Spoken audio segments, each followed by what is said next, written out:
మీ కామెంట్లు నా సభా కార్యక్రమానికి అన్నదాతలకు ఆత్మీయ స్వాగతం. ముందుగా సయ్యద్ గారు మొలకొచ్చారు 200 నుంచి 300. వినయ్ కుమార్ గారు అన్న సోదర సమానులైన సయ్యద్ అన్న గారికి ఒక అతను జూన్ 5 డేట్స్ ఇచ్చాడు. 120 మంది ప్లాంటేషన్ ఇచ్చి సక్సెస్ చేయాలని ఒక యూట్యూబ్ 2 మంది కోలాలో 600 రూపాయలు ధర వెళ్ళడంతో ఇది నేనే చెప్పాను, గ్రూప్ మెయింటైన్ చేశాను, నేను చెప్పిన నిజమైందని వీడియో చేశాడు. కానీ 2 రోజులు ధర తగ్గించి మళ్ళీ వీడియో డిలీట్ చేశాడని చెప్పి అన్నదాత కామెంట్ పెట్టారు. మీరు ఆ యూట్యూబ్ మీద ప్రస్తావించలేదు కాబట్టి చెప్తున్నానన్నా, ఒకటి మళ్ళీ చెప్తున్నాను.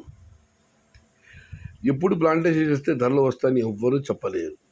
చాలామంది జోస్యం ముహూర్తాలు పెట్టుకొని చేసిన కూడా ఉన్నారు. పెళ్ళిళ్ళు కూడా మనము ఎన్నో తిథులు, నక్షత్రాలు, గ్రహాలు, స్థితిగతులు అన్ని లెక్కలు వేసి లెక్కలు కట్టి మనం పెళ్ళిళ్ళు చేస్తాం. కానీ వాస్తవానికి వచ్చేసరికి ఇలా ఉంటుంది. టమోటా ధరలు ఎవరు చెప్పలేమన్నా మన ఈ గ్రూపులో జాయిన్ అవ్వడం కానీ, ముహూర్తాలు చేసి ప్లాంటేషన్ చేయడం కానీ. Good information bro, thank you brother. ఇక సదా గారు గోవింద నామస్మరణ చేస్తూ ఆయన ఆగస్టులో 10,000 కామెంట్ పెట్టారు. బహుశా ఇది జస్ట్ ఫర్ ఫన్ కామెడీ మాత్రమే. ఇక మన మరొకటి పరిశీలిస్తే ఇక శివకుమార్ గారు హిందూ దేశవ్యాప్తంగా లోటు వర్షాలు, అవసరానికి మించిన సరుకు, ఫిబ్రవరి దాకా సరుకు తగ్గదు. వచ్చి ఫిబ్రవరి భారీ రేట్లు కూడా రావు.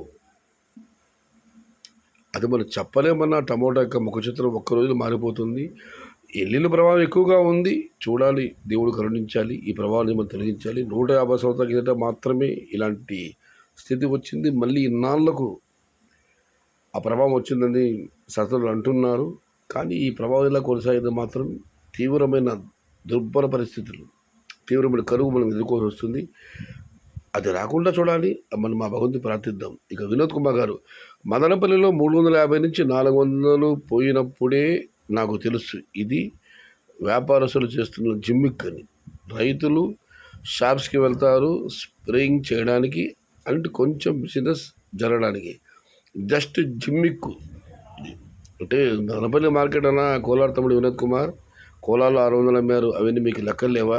మదనపల్లిలో మాత్రం ధరలు అమ్మితే పనిగొట్టుకొని ఎరువుల షాపులకు పెడతారా? ఏం కామెంట్లు ఇది? అర్థం ఉండాలి.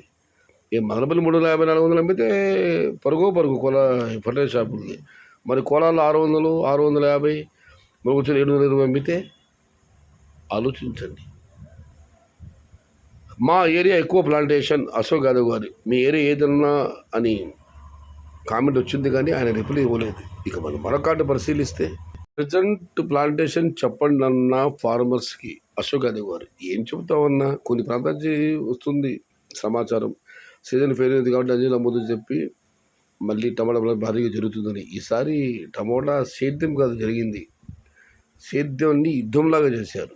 అందుకే పరిదాడితో తోడు ఎల్లిలో వర్షాలు లేవు, ఎక్కడ పంటలు దెబ్బతినలేదు. ఇక మన అన్నదాతలు అయితే భారీ ఉష్ణోగ్రత కూడా తట్టుకునే విధంగా లక్షల కొమ్మల నుంచి పంటను కాపాడారు. కానీ ఆ శ్రమంతో బూడిలో పోసిన పన్నీర్ అయింది. ఇక రహీం బాషా గారు నేను మదనపల్లి కడిగిరి యొక్క సమాధానం అందించాను. ఇందులో ఫస్ట్, సెకండ్, థర్డ్ క్వాలిటీలు ఎంత శాతం ఉన్నాయో కూడా తెలియజేయండి సైద్ భాయ్. వాస్తవం చెప్పాలంటే అన్న క్వాలిటీ కాయలు 20%, అన్క్వాలిటీలు 70%. ఇంతకు మించి చెప్పగలిగింది ఏమీ లేదు. ఇది ఈరోజు మీ కామెంట్ నా సమాజ కార్యక్రమం. మొత్తం మీదైతే ఈ ధరలు సీజన్ ఫెయిల్ అవ్వడం, ధరలు తగ్గటం, లక్షల పెట్టుబడి అంతా వృధా అవ్వడంతో అన్నదాతలకు వీడియోలు వీక్షణ కూడా ఓటీటీ వీడియో చూస్తూ చూడడం లేదు. చివరికి మీ కామెంట్లు నా సమాధానం కూడా నిరసించిపోయింది. బట్ 2000 మంది, 2005 మంది, 1000 మంది చూస్తున్నారు. వారి కోసమైనా నేను వీడియో కంటిన్యూ చేస్తాను. ఇది ఈరోజు మీ కామెంట్లు నా సమాధానం కార్యక్రమం.